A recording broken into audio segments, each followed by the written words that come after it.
Ayan master, yung ating kulungan dito, wala na. Dito yun. Inipat ko na doon. Dito. Yan o. Yan na yung ating kulungan kahit ano na. Kahit masisira na ano pa rin natin. Kasi pwede pa kasi malagyan. Yung ating tinakpan ko mga master para hindi mano yung nabuhay, para hindi mabasa sa ulan. Kasi umulan kasi kanina. Saka dito ko nalilipat tayo nakapaglinis. Wala ayos dito.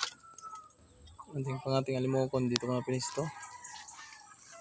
Pwede pa naman ko lagyan kahit ayan, kahit ano na bulok na yung mga ano. Sinipay na para ano,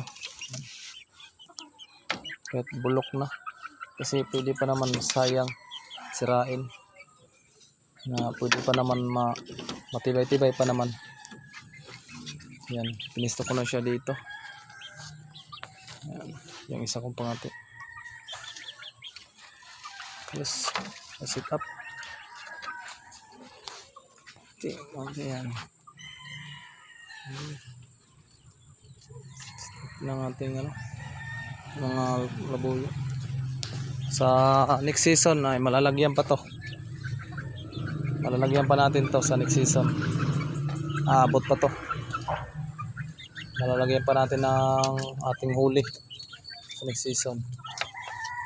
So ayan. So magpakain na tayo ngayon sa ating bagong ating pangati, si Magong. So ayan.